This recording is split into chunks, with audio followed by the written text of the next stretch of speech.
because I actually just ran into this information that's stating it looks like the Democrats are in big trouble for the midterms, which I already knew this was coming, but this is on another level here because let me take off this poll here on the live here. But actually, let me just go right into the video here. Y'all watch this.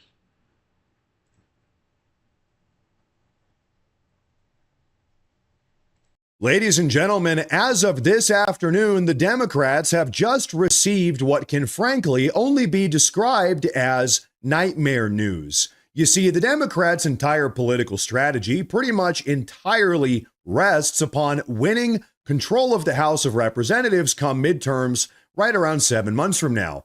If they are successful in achieving that goal, then they would be able to impeach President Trump again and again and again, as we saw during President Trump's first term. As well, they'd be able to impeach everyone else in President Trump's administration, really just attempting to bog down President Trump's entire America First agenda every single step of the way. But you see, as things are currently shaping up, the Democrats might not actually be able to make any of this happen. In fact, check out this shock poll coming from none other, ladies and gentlemen, than CNN. New Republicans actually lead in. So I don't really trust polls. 2016 taught us that, but the fact that he's saying that, it's most likely even worse than what CNN's putting out. But let me. Net favorability across the country as we head into 2026 midterms. Let's just take a look at this. Net favorability. Party ahead at this point. Midterm years with the GOP president. In 2018, Dems were up by 12. In 2006 on net favorability, which party you like more? Dems were ahead by 18. Republicans are actually ahead on net favorability at this point by 5 points. So Democrats are just simply put running behind their previous benchmarks, and they need to be running well ahead of them if they want to take back the United States Senate. Wow. Ladies and gentlemen, this is absolutely massive because I'll tell you what this polling suggests coming from CNN is that the Republicans, actually against all odds, are actually currently in a position to not only retain control of the House, but to actually gain seats in the U.S. House of Representatives. And of course, the reason why is simple. Right now, everyone in America absolutely hates the Democrats. Simply put, all of the Democrats' policies, if you can even call them that, are absolutely terrible. And all of their actual politicians, the politicians themselves on the left side of the aisle, are not only terrible, but they're also absolutely insane. But you know, before we go any further here, let's break down why this poll really is such a big deal and why the Democrats right this very moment are absolutely panicking. And trust me, they are. Folks, you see, throughout pretty much all of American history, the political party of whoever's president at the time pretty much ends up losing seats in the House of Representatives come midterms. This almost always happens. Exceptions to this phenomenon are exceedingly uncommon. You see, if the Democrats have control of the White House, they lose seats in the House of Representatives. On the inverse, if the Republicans are in the White House, generally, they will lose seats in the House of Representatives. This is what happens in almost every single midterm election cycle. This is just kind of the way that it goes, generally speaking. And so because of this trend, that frankly, many people right now, all of the experts in the country, are actually expecting the Republicans to lose control of the House of Representatives come midterm season altogether. But as you all just saw, almost against all odds, the Republicans are actually polling above water right now. But you know what? Between you and me, on top of that, there are some absolutely massive things going on behind the scenes right this very moment that also have the potential to further change and upset this entire dynamic in a way that I think all of you are going to like. Let's check this out. You see, by nature of redistricting, there's been an ongoing redistricting battle over the last 14, 15 months. The Republicans are actually set to automatically pick up somewhere right around 6 seats in the House of Representatives by default before anyone has even voted. And of course, this is accomplished by finally ripping apart all of the Democrats' racially gerrymandered voting districts, which were probably unconstitutional in the first place, I might add. The Supreme Court is going to be weighing in on that here pretty soon. Then on top of that, President Trump also signed an executive order that absolutely cracks down on fraudulent mail-in voting, which is, of course, one of the Democrats' favorite mechanisms of election fraud, as I think many of you know. And on top of that, rumor has it that President Trump is also planning on signing a brand new voter ID and proof of citizenship executive order as well, here very near in the future. So, ladies and gentlemen, to say the least, going into midterms, Republicans are actually looking much better than many people are currently giving them credit for. Now, I don't want anyone to get overconfident here. It is still very important that we all vote, but the message is this: right now, things are not looking as bad as many people think they are. But now, folks, I've got something else I want you all to take a look at. And by the way, bear with me here. What we're going to look at might initially seem like bad news, but in reality, between you and me, it's actually pretty good news. So, folks, let me pull this up here. We got a brand new poll coming out from none other than Rasmussen Reports, in my opinion, the number one pollster over the last 10, 11, 12 years. Take a look at this. President Trump's overnight presidential job approval rating is in, got posted this morning. Today, President Trump returns back up to 47% national approval rating. That's Democrats, Republicans, all Americans included, in his 5-day rolling approval rating average. This is a level President Trump has not seen since March 11th. That's about a month ago. So, first off, two major things need to be said here. A national approval rating of 47%, 15 months into President Trump's second term, actually places President Trump's national approval rating higher than Obama at this point in his second term. It places President Trump higher than George Bush, his approval rating at this point in his second term, higher than Clinton's approval rating at this point in his second term.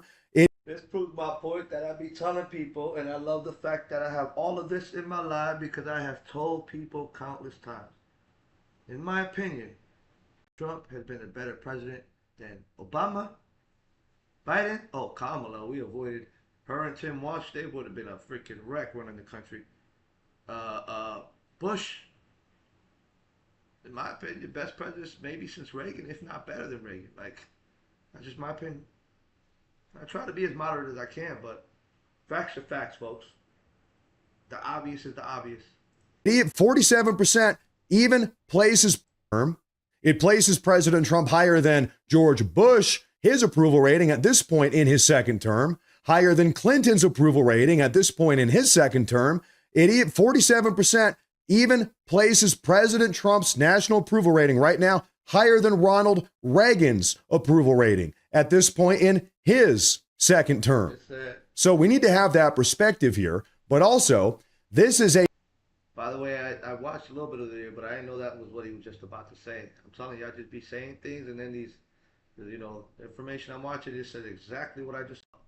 A massive deal because exactly 2 months ago, on February 6th, 2026, Rasmussen, very same pollster, actually had President Trump's national approval rating all the way down at 41%, which means that over the last 2 months, in spite of everything that's been going on in this country, namely everything that's been going on in the Middle East, rather, President Trump's national approval rating has skyrocketed upwards by 6 points. But okay, well, how is it even possible that President Trump's approval ratings have skyrocketed like this over the last 2 months, amidst all the controversy and the drama, especially with the conflict with Iran that is still currently unfolding? Well, ladies and gentlemen, it might have something to do with this. We got a new poll out a couple days ago. The question is this.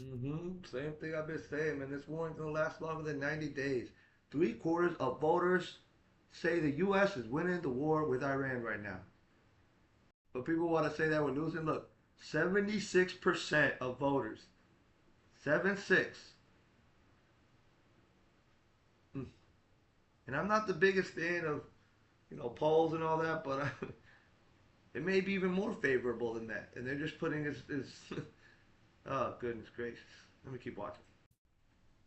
In the ongoing war with Iran, is Iran or the United States currently winning that war? Americans across the country said the USA is winning that war at a rate of 76%. 24% of Americans, we call these people insane, said that Iran is winning the war. 76. We call these people insane. I love this guy. I love this guy. Oh, man. Oh, that is hilarious. He literally said, we call these people insane. Disagree that with. That's the liberals, all right? Tell you, the liberals have come in category like, you know what, like how trans are to the LGBTQ community? I don't want to get struck or anything on YouTube, but how they are to LGBTQ, that's what they have become to the left and the Democrats. Like, that's why most Democrats are saying, I'm not a Democrat, I'm independent now. Because they're ashamed of the stuff that goes on in their party. Most people are against a lot of the stuff that the Democrats push. It's so radical. It's ridiculous. Uh, yeah, Taco. Trump always chickens out. Come on, man. Cut it out. Cut it out. But let me continue watching what this guy's saying. I like this. I like this guy. I'm gonna subscribe. The name of the YouTube channel is let me see. I'll subscribe. Matt Morse TV. Definitely got a subscription for me because very good stuff he's talking about. But I'll keep playing. Percent of Americans think that America under Trump's currently winning that war. Americans across the country said the USA is winning that war at a rate of 76%. 24% of Americans, we call these people insane, said that Iran is winning the war.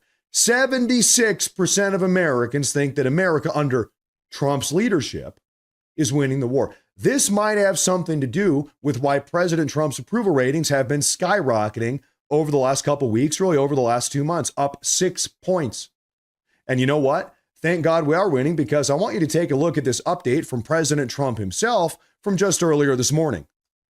The Iranians have, and we've had numerous intercepts. Please keep bombing. Bombs that are dropping near their homes. Please keep bombing. Do it. And these are people that are living where the bombs are exploding. And when we leave and we're not hitting those areas, they're saying, please come back, come back, come back. Wow. These are the people. I don't know what they do. All I can tell you is they want freedom. They have lived in a world that you know nothing about. It's a violent, horrible world where if you protest, you are shot. Remember the great woman protests where they had 400,000, 500,000 women, and they were all enthused and they were going to protest, and everybody said, oh, the regime's going to come to an end. And then all of a sudden, boom, boom, 5, 6 different areas. A woman would go down right between the eyes. They had snipers. They had 5 snipers. That's all it took. Terrible. And those 400,000 or 500,000 women said, oh, my God, what's that? Oh, look over there. What's that? A woman shot right between the eyes. And after 5 or 6 of them go down, then you start hearing the purr through the vast number of people. And then they said, oh, my God, who would do that? And they're incredible people, but they've lived so horribly. They've lived. Imagine being able to build anything just by thinking about it. Another thing I was thinking about before I continue in the video is the fact that the other day I looked up a statistic. So you know how Iranians were originally Persians, right? It was like in 600 AD. And I actually sent Mike, I sent you a video. Yeah, it's amazing. I sent you a video where, it talked about how most Middle Eastern countries actually were a different religion. Like Iraq, I didn't know was Christian. A lot of countries around Jerusalem and around that area were actually Christian countries, and they were taken over by, Muslims coming in and taking over, right? So what I wanted to add is I looked up the statistics, and the amount of Iranians that are Muslim, and it shocked me because it was 99%. But the problem is also with that, right? Is that means there's no diversity in belief or faith. That's literally what Hitler wanted to do when he had his campaigns against people of Jewish, right, or color, of where he wanted to clean out and do it all Aryan, right? If you're not blonde hair, blue eyed, that's literally that in the religious form. It's religious oppression. It's oppression of freedom, like. And then the people on the left, those crazy people, that 24% that support Iran, these are the same people that Iranians would not identify with. They would not be friends with them. They'd kill them. I mean, unalive them. I'm sorry to say that. I don't want to get struck, but yeah, it's crazy. Yeah, let me continue Regime on, though. is. Who would do that? And they're incredible people, but they've lived so horribly. They've lived. And so, folks, really the message is this: the Iranian regime is psychotic, evil. Everyone knows it. But then President Trump also had this to say about the Democrats back here in the U.S. that have been critiquing his ongoing operation against that evil and psychotic regime. I want you to take a listen to this. Iran, they don't tell you the real facts. Women, men, gays. How about gays for Iran? They kill the gays. They throw them. I have not. Look, how many times do I say something and then it comes up in the video? I did not see to this point of the video, and I just spoke on that. President of the United States is stating that. I just spoke on that. Off buildings. So I wonder what's going on. I can only say this. They want us to keep bombing, even if it jeopardizes, because their life is in much greater danger. They want freedom for Iran, but it's very hard for them to protest. I actually tell them, I said, don't go out. I fully understand. Nobody in this room would go out. I don't think there's any, because frankly, it's not a question of bravery. We're all brave, right? You're brave, I'm brave, we're all brave. But we're also intelligent. If you have people shooting at you, expert shots with the best rifles you can get, and hitting you right between the eyes every single time, and you're looking here and you're seeing and you're looking here, you're out of there. I don't care who it is. And so, ladies and gentlemen, it is because of this absolutely reprehensible, psychotic, demonic behavior that President Trump has now given the Iranian regime one final deadline tomorrow, Tuesday, 8 p.m. Eastern. Capitulate, make a deal, surrender. Otherwise, essentially, they have till 8 o'clock tomorrow night, Eastern time. But we are dealing with them. I think it's going well. Mr. Witkoff is here, and JD's involved in the dealing. Mr. Witkoff is sitting right here, and I think it's going fine, but we'll have to see. You have to understand, we've been dealing with these people for 47 years. I'm standing here with a much more powerful Iran as of a month ago, not anymore. Right now, they are decapitated. Yeah. But I'm standing here a month ago with a much more powerful Iran than it was at any point during 47 years. This should have been handled by 7 presidents, a lot of presidents. Mike, how many times have I called in your live and I said Trump is handling stuff that should have been handled back in the 70s, 80s? Venezuela, right? Venezuela was a situation also that, if I'm not mistaken, Reagan was involved with too. And you know, Reagan wasn't able to do everything he wanted to do. But the rest of the presidents just continue to allow war to go on, fund the military industry complex, work against the Americans and for the elites. And he's taking care of things globally that should have been handled about 40 years ago, 30 years ago at minimum. Like, it's ridiculous. Presidents. And those presidents are saying now, every one of them. well, I'll tell you what they're saying. They're saying that they never should have let this problem with the Iranian regime get as out of control, spiral out of control like it has. They're all saying, man, I wish I had shut that regime down when I had a chance back in 1985, back in 1995, 2005. In fact, if you want to really see what out of control actually looks like, ladies and gentlemen, take a look at this update, hot off the press. You are not going to believe this. Everybody's talking about this. The Iranian government, through the Ministry of Sports and Youth, part of the Iranian regime, says that it is officially calling on the Iranian youth, the children of Iran, including athletes, artists, and students. See, and this is the same type of mentality that those crazy liberals have. Like this wild, crazy, demonic I'll just risk anyone. Like it's very selfish, and I mean, what does this bring? It brings obviously people getting unalive. It's crazy. Children of Iran to gather at 2 p.m. Iran time around the country's power plants. You understand that? 2 p.m. Iran time lines up with 8 p.m. Eastern. Folks, when we talk about how the Iranian regime is insane and psychotic, this is what we're talking about. Now, 5 weeks into this conflict, the Iranian regime is literally using children, the youth of Iran, as human shields. If that isn't demonic, what is? And if supporting what Iran is doing isn't demonic, then what is? An attack on this all connects with the, the mutilation of children, right? This all connects with, allowing illegals to vote or work in sanctuary cities, releasing criminals back on the street. It's literally just chaos. I was speaking with someone the other day, and I said, I think the Democratic Party is doing so bad that ultimately you may see a rise in the independents, and they will become the competitors of the Republican Party in the near future. Because the Democratic Party, you see it in blue in there, blue and white. Democrats are cooked. You guys are cooked. It's to the point where people that have been lifelong Democrats and still do not support Trump. No, I'm an independent. I identify as an independent. I'm not a Democrat. What you mean by that? You know how Drewski go. What you mean by that? What you trying to say by that? You know you are. It's like Mike when you call him out. The moment you smell BS, that's when you flip the switch and let them have it. I love it. Finish watching what this guy has to say, and then I'll get y'all input.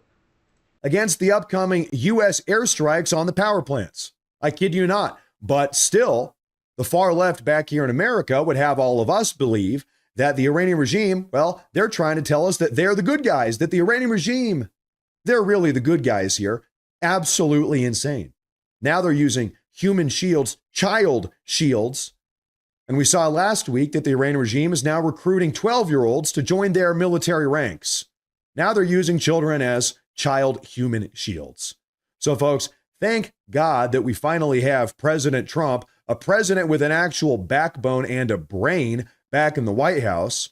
And I'll tell you what, the American people realize and appreciate that, which is exactly why we're seeing the polling numbers skyrocket, the ones we talked about just a few moments ago, because everyone knows, all of us Americans, Democrats and Republicans alike, know that what President Trump is doing is putting America first. That is an amazing video. Make sure that y'all follow his channel. This is Matt Morse TV. I already followed him. He's got about 768,000 subscribers. Wow. Wow. Explosive, explosive, explosive right there. Right now, if you don't feel proud of being American or proud to of what of the things that are occurring to fix these problems that have always been an issue, right? Because Iran is known to be one of the biggest state sponsors of terror. Wow. And it also undermines China. This man killed 3, 4, 5 birds with one stone. Come on, y'all. And they're not chicks. They're birds flying around with one stone.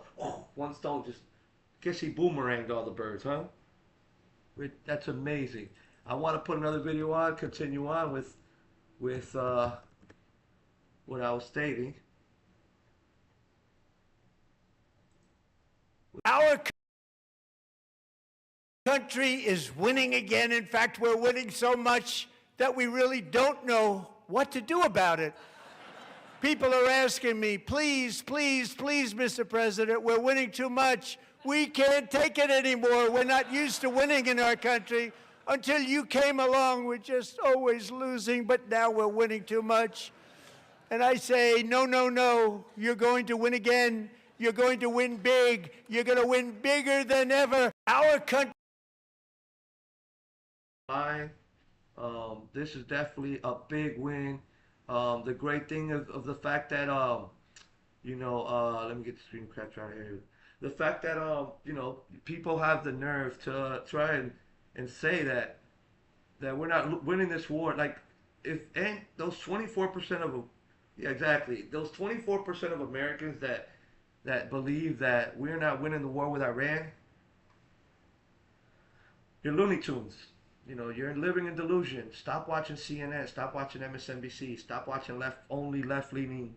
Because I'm gonna be honest with y'all. Even though I voted for Trump, I also watch CNN and I watch left leaning channels and stuff. But when you start your channel with, I've always hated Trump and I've always had a problem with him. I smell BS, and instantly in my brain I think TDS. I'm not watching no TDS channels. I want a fair, balanced opinion, stating what he's doing good and also what he's doing bad. I don't see much bad. I'll be honest with y'all, but I do see a lot of good.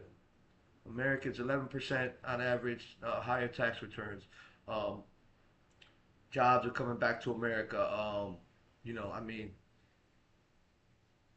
I do see after this predicament, gas being at a lot lower price also. Um, I I I said this to my friend. I said, yeah, you're complaining now, right? Because gas is a little bit up and there's wars occurring. But what about if in the summer gas prices are less than $2? Are you gonna be complaining? That's my point. Yeah, amazing. Yeah, we're winning, guys. We're definitely winning. The Democrats are cooked. It's a wrap for them. They're in trouble. Definitely in trouble. Let's see more on that.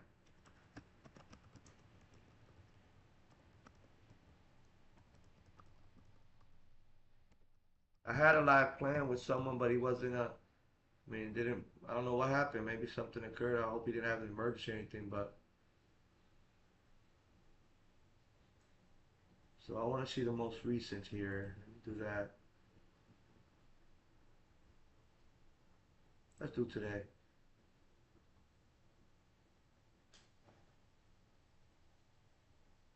26 minutes ago.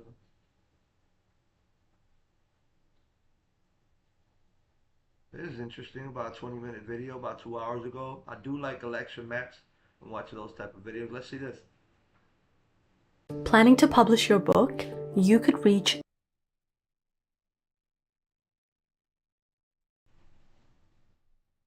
video. So hello everyone and welcome to today's video. So today I'm doing a video on the 2026 US Senate elections. Yesterday I went over all the states currently held by Republicans and I listed my top 5 targets for the Democrats that they could win. So 5 Republican Senate seats that I think are most likely to flip to the Democratic side. In yesterday's video towards the end, I promised I would do the flip. I would do the look at what I think are the top Republican seats, or the top seats that the Democrats currently hold that Republicans would hope to flip.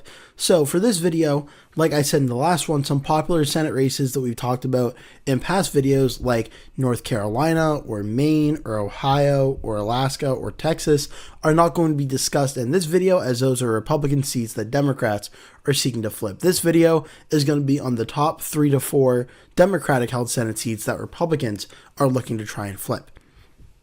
So with that said, the first seat that the Republicans are looking at to flip from the Democrats from blue to red, and the seat that I think stands the most chance of that happening right now, would be the state of Michigan. So Michigan's an interesting Senate race due to the fact that this is an open race. The Democratic incumbent Gary Peters is not running for re-election. Now, on the Republican side of things, we have a good amount of understanding on this race. We know that the Republican candidate is going to be Mike Rogers, who is the U.S. Senate nominee in 2024. Now, the good news for Mike Rogers was he came very close to winning the Senate. I believe y'all can't see. It's my fault. Let me see. I'm just gonna keep playing the video though, but that was my fault.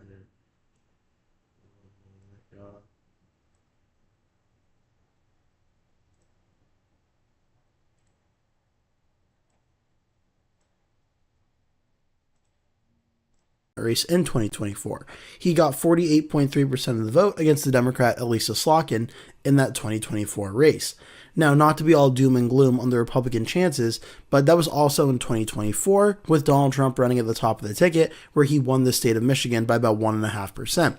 So Rogers' numbers likely were boosted by the president being on the same ticket as him, which in 2026 is just a reality. He won't have that same luxury. But being the past nominee from 2024, a lot of Republicans in the state, at very least, will know who he is. The main thing the Republicans have going for them right now is the Democratic primary and how competitive it is. Abdul El-Sayed, Mallory McMorrow, and Haley Stevens are the three main Democrats running in this race, and it is a complete and total grudge match in this Democratic primary. The most recent prediction market odds are really, really close. McMorrow is the current favorite at 65. Abdul Sayed is in second at 32. Haley Stevens in third at 13. But you can see throughout the course since April 4th of 2025 just how much this has fluctuated on this map. So it's a very competitive primary underway. As for the polling for the Democratic side, we can actually take a look at this here. McMorrow has a slight lead over the field, but look at the margins in which he does. On average, 24.3% from McMorrow, Stevens is 23%, and Abdul Sayed 19.4%. Still a third of the vote, 33.3%, are still undecided as of today. So a lot can happen in this Democratic primary, and that will shake what happens in the general election. As for the general election, though, it's a toss-up according to the top political prediction websites. Cook Political Report, Inside Elections, Sabato's Crystal Ball have it as a toss-up. Race to the White House and their rankings, they have it as a tilt for the Democrats. And it shows the matchups for the Democratic candidates versus Mike Rogers. Haley Stevens on average leads by roughly about 1.9%. For Abdul Sayed versus Mike Rogers, it's a completely different story. Mike Rogers is leading by about 3.2%. In Mallory McMorrow versus Mike Rogers, Rogers is currently leading, but the margin in which has gone down in the last few months. Rogers only up by 0.8. So the early polling thus far shows Abdul Sayed with the lowest amount of Democratic support consolidated behind him, and Mike Rogers with the highest amount of support consolidated behind him. So for the Republicans to win the state of Michigan, the thing they probably need the most to happen is for Abdul El-Sayed to win the Republican or to win the Democratic primary to face off against Mike Rogers. Now, it's not like, for instance, a state like Texas where Ken Paxton has some past scandals behind him that may hurt him in a general election. Abdul El-Sayed, haven't done a total big deep dive yet on him or his candidacy yet, but it seems in the polls at very least, Mike Rogers has the best chance of beating him in this race. So if the Republicans get Abdul El-Sayed to be the Democratic primary winner, that gives the Republicans a fighting chance in the state of Michigan. Still, though, the odds of the Republicans winning Michigan, according to the polls and the prediction markets, are currently an uphill battle. Right now, Democrats are favored roughly 80 to 22 on the Kalshi prediction market to win this race. So the Democrats are the clear favorites here, but the best thing the Republicans have going for them is the competitiveness of Michigan in 2024 on the Senate level and voting red for President Trump at the presidential level, and the Republicans essentially getting lucky with Abdul El-Sayed being the Democratic candidate. And even still, it's important to mention, even if Abdul El-Sayed is the Democrat, it's no guarantee the race does go red, because Rogers is leading by 3.2%, but still 13.8% of respondents are undecided. But for the Republicans' best chance at winning, they likely need Abdul El-Sayed to be the candidate. So for the purpose of today's video, talking about states that are blue that could go red, the Republicans winning the state of Michigan would have to most likely involve Abdul El-Sayed versus Mike Rogers, and that would give the Republicans the best chance at winning there.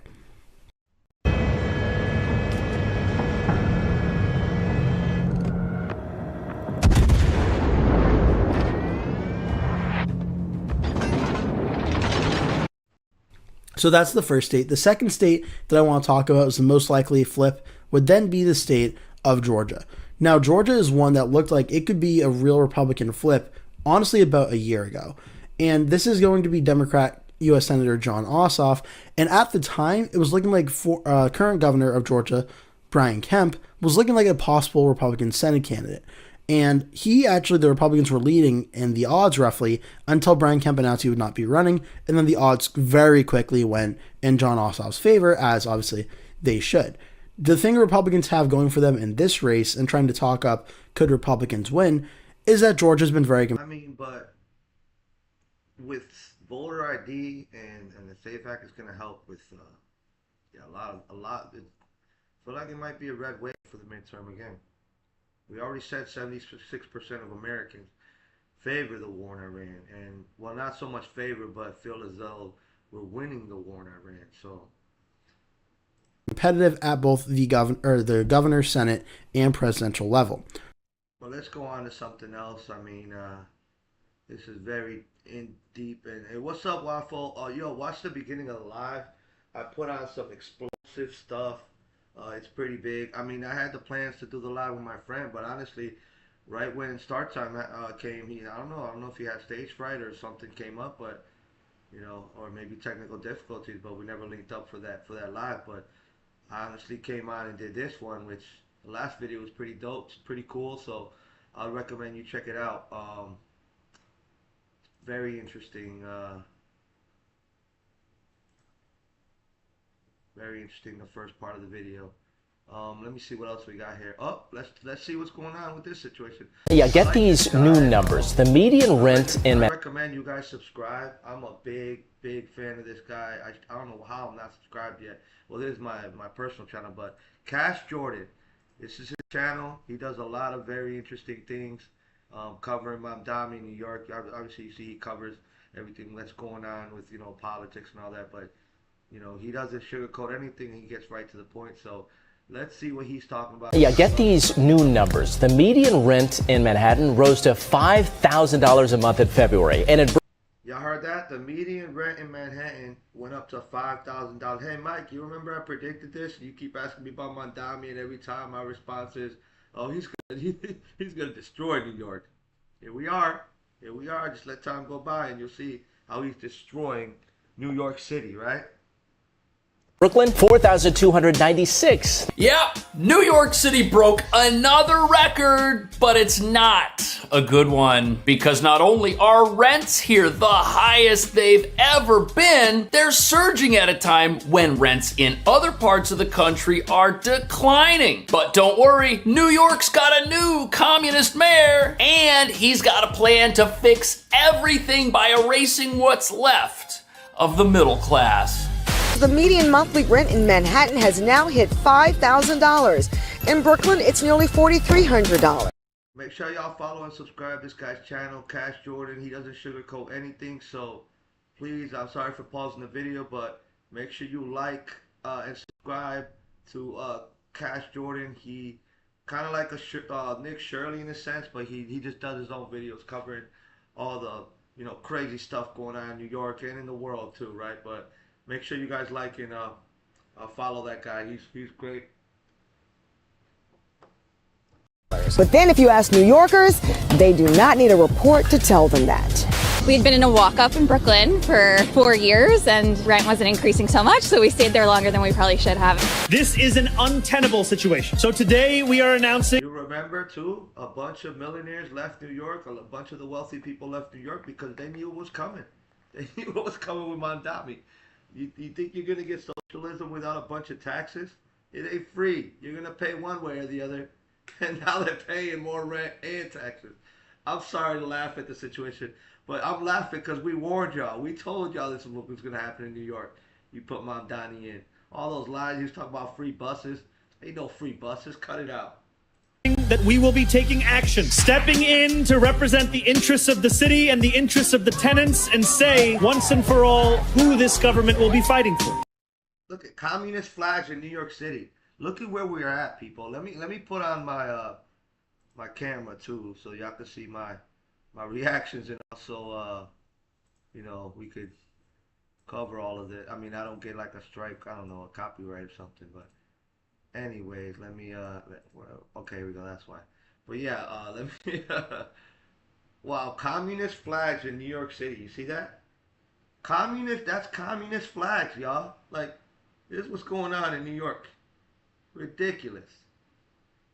Ridiculous. And for all who this government will be fighting for. New York City landlords sounding the alarm over Mandami's rent freeze plan. When did this become an ATM machine? This is an ATM machine. This is what happened in New York City. This is exactly what was your unaffordable. Stop.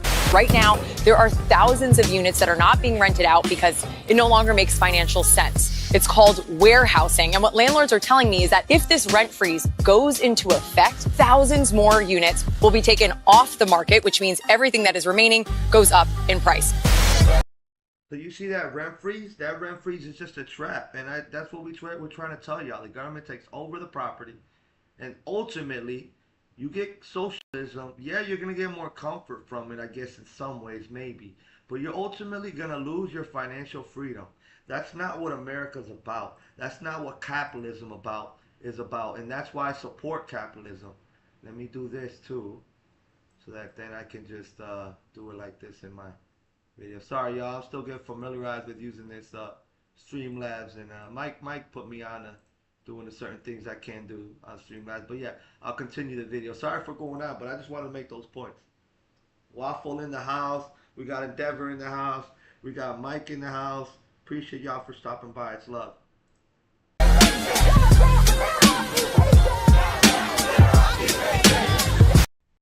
That's the sound of an American oil company hard at work. Want to be a part of it? Listen up. So as New York City rents hit record levels, the fix is in to freeze them in around 1 million apartments. But what nobody's talking about is that if you do this, it's just gonna backfire and make the whole affordability crisis here even worse. And just like the plans for free grocery stores and higher property taxes, this isn't the only communist affordability cure having the opposite effect, erasing the city's middle class. And you've got to understand that while freezing rents might make life more affordable in around 1 million city-regulated apartments, the costs to operate the buildings those apartments are located in, those keep going up. And if landlords can't raise rents on some of the apartments, the other roughly 3.5 million apartments that are left that aren't regulated, guess what's going to happen to those rents? They're gonna go up. But there's more, because the mayor also wants to raise taxes and fees on businesses, who've also gotta pay rent, which is gonna make it much more expensive to pay employees and workers, while keeping Ben & Jerry's ice cream under $10 a pint. An absolute nightmare for people just trying to make it in a city where their studio apartments cost an arm and a leg and haven't been renovated in decades, while they try to afford the $10 milk at our grocery stores, which they won't be able to buy at. That is crazy. Milk is $10 a gallon in New York. Oh my goodness. Where I live, we pay $2. See, this is why I left. Listen, y'all, I left New York back in 2011, 2012 maybe, and never looked back. All I think was like 2012, 2013 time. Never looked back, and I'm so glad I did, because I'd be broke right now if I was living in New York. That's ridiculous. And I was in upstate, and you know, it's a little bit more affordable, but still, it's still New York, you know. So, wow. At all after those stores closed down, after the free stores put them out of business, and then implode on their own after running out of other people's money. And that brings us to the real reason why communism is going to do the exact opposite of creating an affordable city for every New Yorker, which was the mayor's campaign promise. You see, communism relies on other people's money, and once that money's gone, now what do you do? And as you're about to see, the real reason the new mayor's plans for America's first socialist sanctuary are already imploding is because New York's been flirting with communism since before he moved in. It just hasn't called it that, even though it's been out in the open for everyone to see, like the free hotel rooms for illegal immigrants and the city's ever-expanding housing voucher programs, which are mandated by local laws, all paid for and propped up on the backs of hardworking New Yorkers struggling to survive. And as you're about to see, things get even worse once you realize it's so hard to build anything here and create more apartments that people can actually rent, that the tiny amount of apartments that do get built, well, they're only for the rich. Tough times, and Mike and Sade, I'm going to tell you something that you probably don't know. Here in Gowanus, look at all of these new buildings behind me. There's construction going on every single corner. This is part of a new housing boom that's happening in Brooklyn right now. It's the new hotspot, and according to the new report, that rental market report by the Corcoran Group, rents are at an all-time high now in Brooklyn. And that's because the apartments created in this new quote-unquote hotspot, which is the only place we've seen any construction of merit over the last several years, are so expensive most people can't even live in them. I mean, just look at these rents. This is crazy. You got to be in the top 95% of Americans income-wise if you even want to live in one of these places. But the protesters on the streets of this city don't seem to understand that at all. There is only one solution! Communist revolution! Communist revolution! There is only one solution! There is only one solution! Right, so here they are out on the streets advocating for communism, open communism. in New York City, as if that's going to fix anything. We've already run out of other people's money. It's already not enough to pay for unlimited things everybody else wants. But while people are allowed to protest for communism in this city, there's other things that you're not allowed to talk about at all. Beating drums, traffic barriers and barricades, and blowing whistles, hundreds of local residents came out Sunday night to protest plans to build a homeless shelter next to the 25th Avenue D-Train subway stop in Bensonhurst, Brooklyn. Oh yeah, if you want to protest the ever-expanding homeless industrial complex in this city that just seems to get bigger and bigger and bigger, costing us more and more money while helping fewer and fewer people, oh, no, can't do that. At the exact same time, look at who's got problems affording a place to live. It's the people protesting. They're supposed to pay over $4,000 a month now to live in Brooklyn, over $5,000 a month now to live in Manhattan, and get what? A place where one hand can't even wash the other hand. That's what's out there right now. But if you say anything about it, you become the enemy. Instead, you're supposed to just stay quiet and ignore the fact that communism is already all around you and making your life more expensive. Watch this. I certainly wouldn't be able to afford it. The apartment that I'm in, it's a 2-bedroom apartment. And with rent stabilization, it's one price, but the apartment above me, say, is a regular market rate. Yeah, you'd be talking $5,000. How do people do it? So if you move to New York right now, you're paying $4,000, $5,000 a month. You get to do it so somebody below you can live in a rent-regulated apartment, which is about to have frozen rent. Isn't that nice of you? Thank you so much. Meanwhile, the landlords that own these buildings, they've got to provide certain things for all apartments, no matter what the rent is, which is why so many of them sit in states of perpetual disrepair because they just aren't worth renovating. You've got to pay heat, hot water. You've also got to renovate these apartments and spend hundreds of thousands of dollars to bring them up to a level where somebody can even move in. And if that apartment's regulated by the government and it can only have rent that's so high, the costs go way higher than what you can actually earn on the apartment. And landlords are like, look, we can't afford to even stay in business with some of these places. That's also making our housing crisis worse. So even getting a rent stabilized apartment, it's not really helpful. I mean, these places are disasters because the city's created a situation where the best thing for the landlord is for the person living there to just move out and for the place to collect zero rent per month. And as you're about to see, things aren't great even for people who manage to move in to these expensive luxury apartments. We've been in a walk-up in Brooklyn for 4 years and rent wasn't increasing so much, so we stayed there longer than we probably should have, and then we moved into a luxury building at the end of June. The thing with this is the same people that are complaining right now are the ones who voted for this madness. So ridiculous. 2025, which was a big jump up in rent for sure. So this woman, she just moved into one of these new towers in an area of Brooklyn that built up a whole bunch of luxury buildings. And she says that the reason she moved was because she was in a place, she got trapped living there. She finally got out. Now she's in a luxury building, but it costs even more. Like, this is a exercise in financial futility here. People are not building a life for themselves. They're not saving for the future. They're going paycheck to paycheck.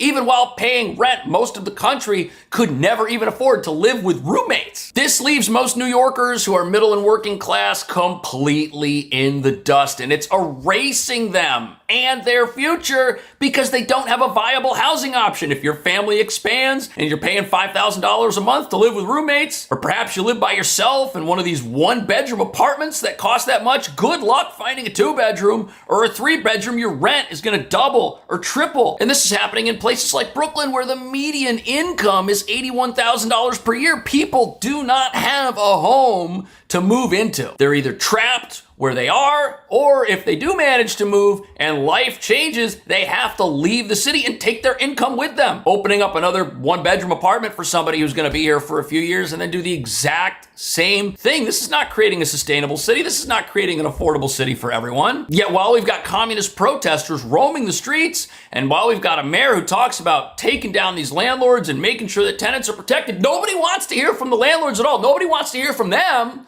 why it's so expensive to even offer housing in this city to begin with, because then the real problems with all these affordability fixes become crystal clear. These are 4 units. You see 1 staircase here, 3 behind me.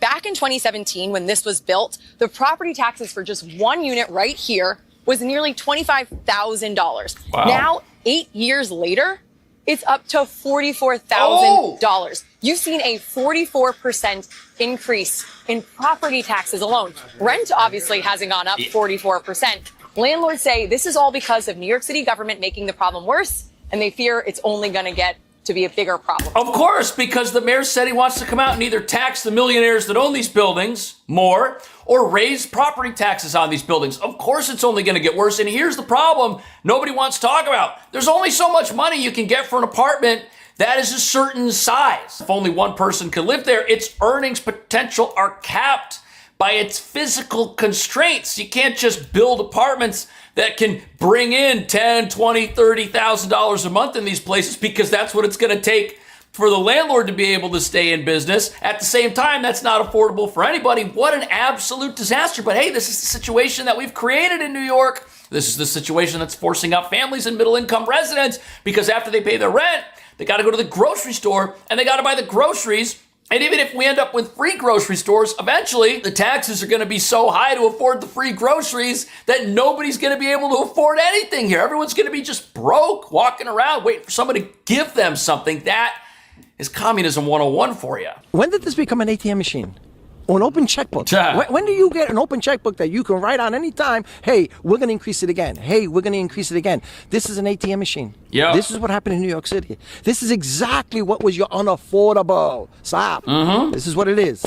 Right. This guy's got buildings to run, and he can't run them profitably because rents are frozen in certain buildings, or at least they will be soon. Right now, they're capped at levels that are so low, these apartments are already unprofitable, and his cost floor keeps rising. So what does he have to do? If he's got any market rate apartments left, he's got to hit the rents on those even harder. That's why we're seeing record rents at a time when rents in other parts of the country are falling. In other parts of the country, they got a massive housing supply. There's apartments that are available that people can run into. They're either staying flat, they're going down. Here, the supply gets thinner every year. And the only apartments that are available to rent, there's so many people fighting over them in the middle of this housing crisis because there just aren't enough of them. Landlords have no choice but to pass off their increased cost floor to whoever's left to rent something. Exactly. And people like to argue against tariff with Trump and say, oh, you know, this is truly where you see the customer or the tenant incur the price with this communism, socialism crap. We have, and they're openly calling for communism in New York City. What is wrong with these lunatics?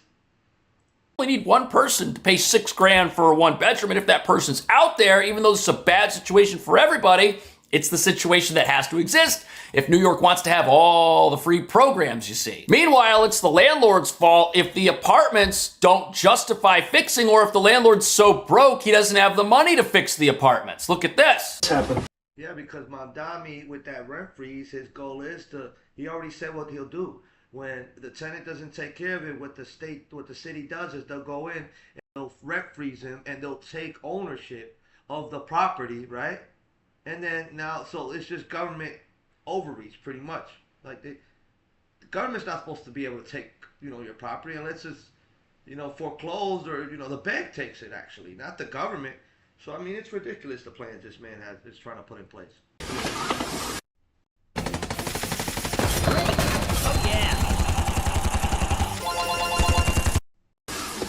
I can't remember exactly the year. The year?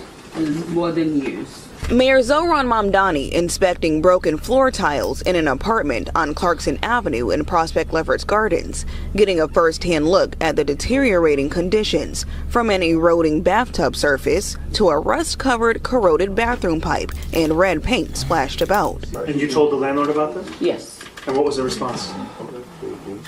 Call some numbers.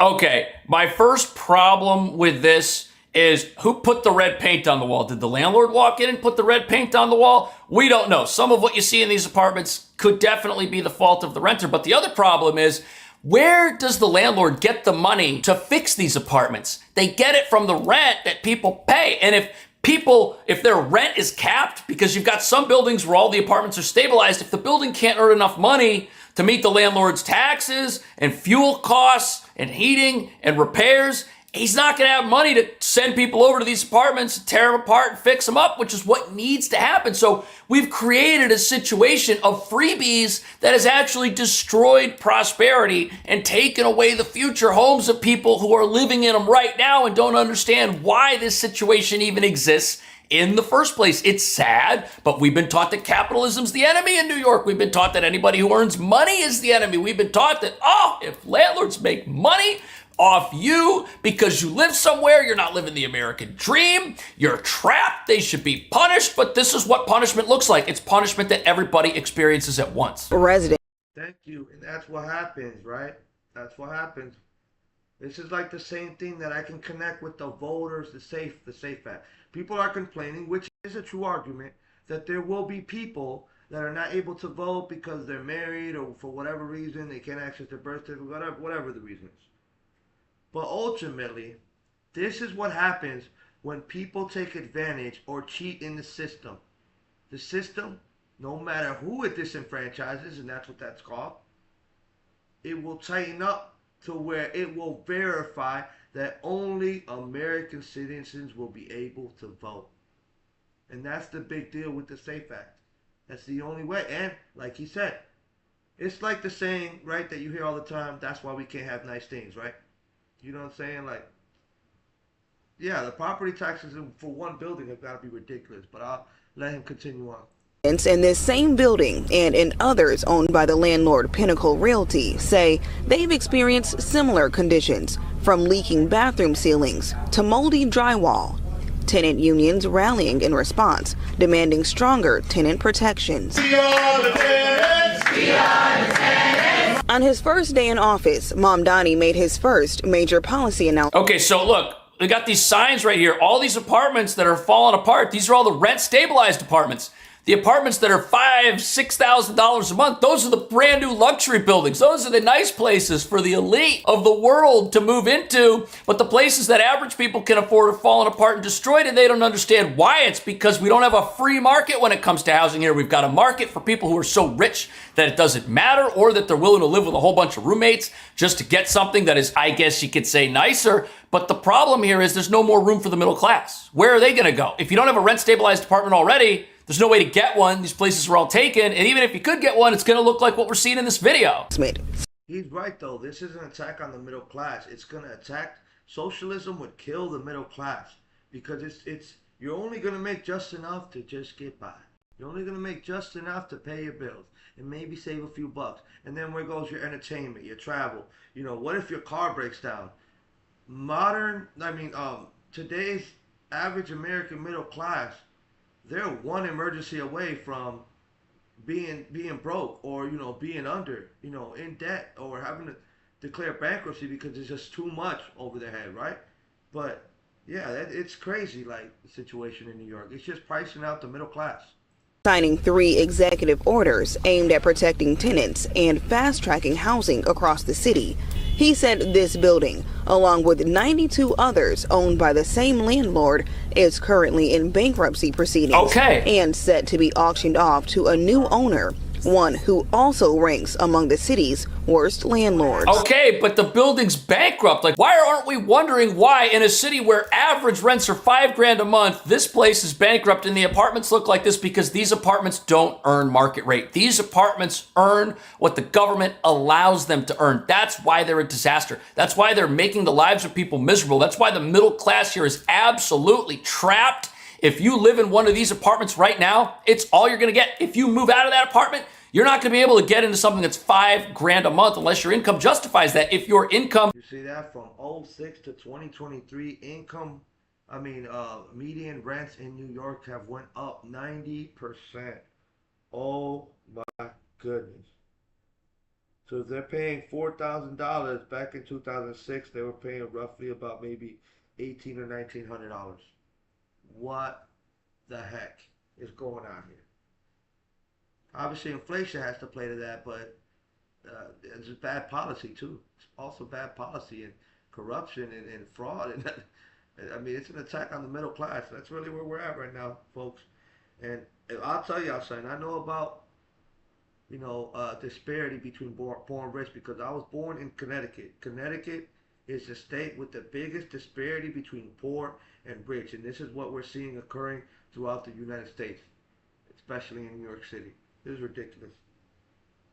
And your living situation and your family size dictate that you need to stay in one of these apartments to make it, well, this is all that there is. The government won't let you live anywhere else because of these bad policies, you see. And it's all because we won't build enough apartments for people to live in. We've got just enough apartments so that rents can hit $5,000 a month. We don't build 3, 4, 5 times as many apartments, which would create a massive supply of new places that are better than these, that don't have leaky ceilings and dissolving bathrooms, and that massive supply would bring down rents. But we don't want to believe in supply and demand here, and we don't want to give somebody the opportunity to profit when there's a supply and demand problem. We want communism. We're protesting in the streets for communism, and this is unfortunately what it looks like. We're learning about communism firsthand because we didn't learn it in school, did we? In those buildings alone, there are more than 5,000 open hazardous violations. I believe it. And 14,000 complaints. I believe it. This is an untenable situation. Right, so what are we going to do? So today we are announcing that we will be taking action in the bankruptcy case. Stepping in to represent the interests of the city and the interests of the tenants and say, once and for all, who this government will be fighting for. Okay. The mayor also reestablishing the city's office to protect tenants. Notice the solution to fixing the housing problem here isn't to bring new money into the housing market and free up all these bankrupt buildings to actually earn what they should be worth. These bankrupt buildings that are falling apart and that nobody wants to live in, you don't think there's people out there that have the money to turn these things around and turn a profit on them if they're allowed to charge market rate? These wouldn't even necessarily go for $5,000 a month in rent. There are areas of the city where nice apartments do not cost that much at all. It's all about supply and demand. You want to live in the popular areas, you want to live in the new hot spots, that's going to cost you. But we need more supply. That's the problem. And studies have shown that more apartment supply, even at any price range, does help bring down rents. So we need to... Let me make a point also. This also has to do with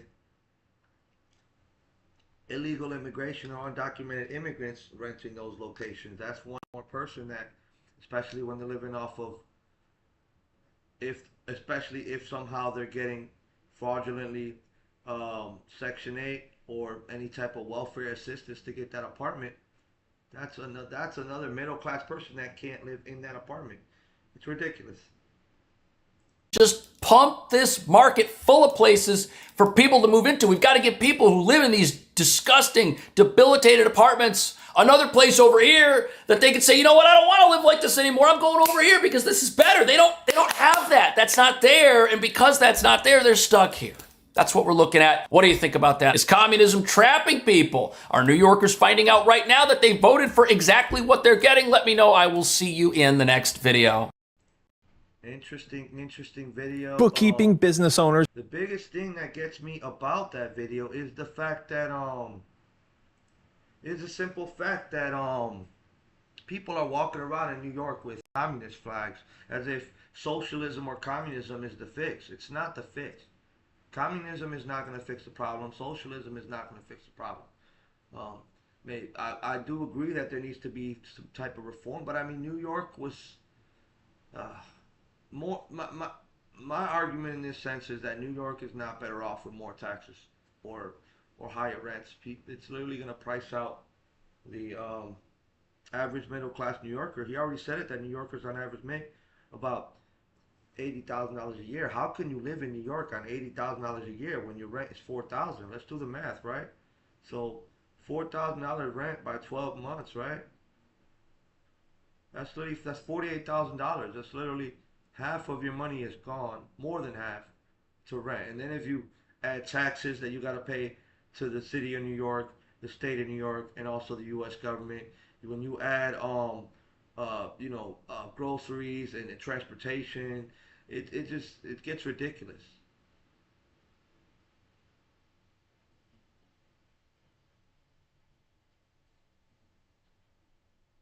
Yeah, I would imagine so. Waffle, New York is an extremely regulated state. It may not be. I would comment that Cali may be the most regulated state in that sense. And actually, Waffle, I'm glad you asked that question because I'm gonna bring up Bill Burr talking about regulations, and he is a Democrat, and he was complaining about this, and I spoke about this actually to Mike before, but I'm gonna put up the video Not Bill Burr, not Bill Burr, Bill Mayer.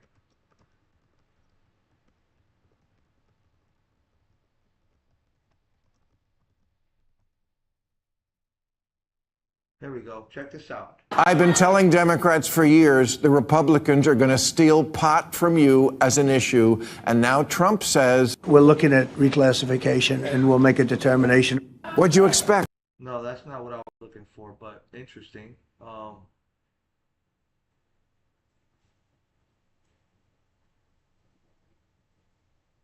regulation.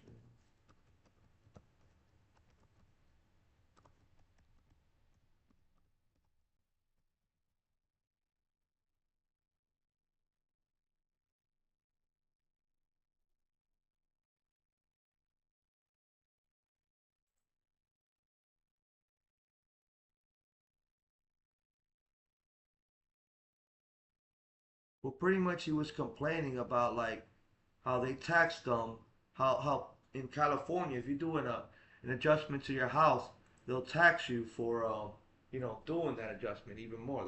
They'll tax you, Yeah, correct. And yeah, that makes sense, Brian. So ultimately with what they're doing in New York with all these regulations, it's just government overreach. That's how I see it. Socialism would also be government overreach. That's what Mamdani's trying to push. It's government overreach because ultimately capitalism is free enterprise. Socialism is government enterprise in a sense. The government would control. Um, and I don't, bigger government, in my opinion, is not good. It's not healthy. We need the government less involved in our life. But yeah, I'm trying to find this video.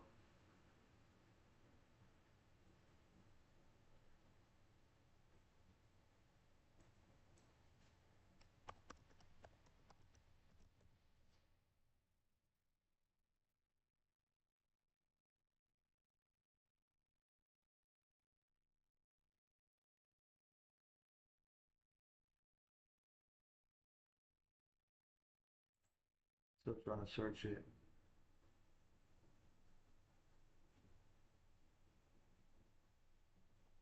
Yeah, I know.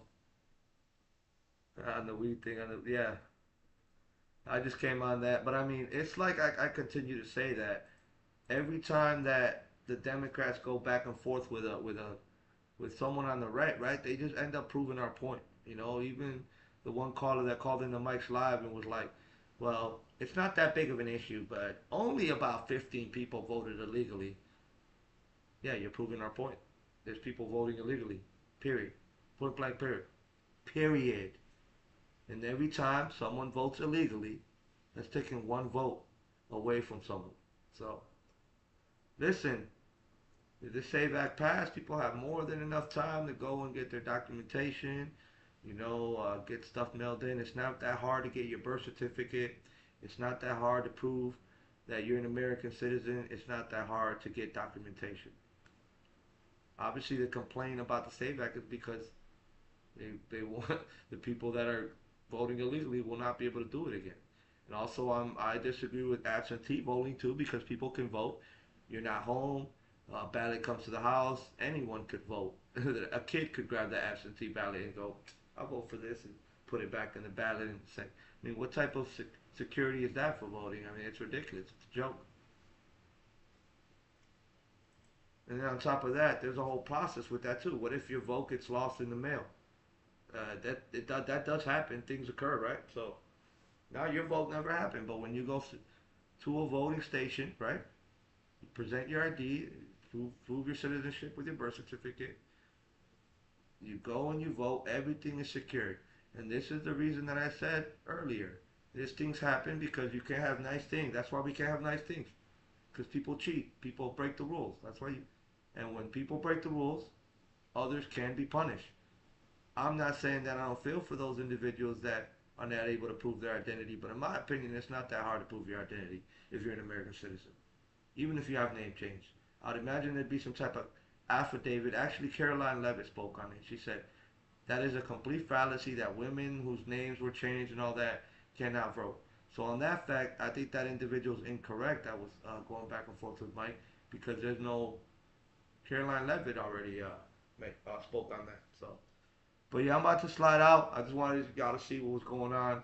I actually was planning to do another live, but wasn't able to do it, and just saw this video. And but yeah, the one about, I forgot, yeah, what the guy's name was, but Mo, I know you put it in the chat. Mr. Morris, I think his last name was on YouTube. That was a very good video, and I wanted to share it with y'all because, you know, it's big. It's good to know that things are not as bad as these Democrats fearmonger that, you know, Trump is doing so terrible and we're losing this war with Iran. Those are complete lies. But thanks for stopping by. I'm gonna start going more live. I'm gonna keep pushing out the shorts, and I appreciate the support.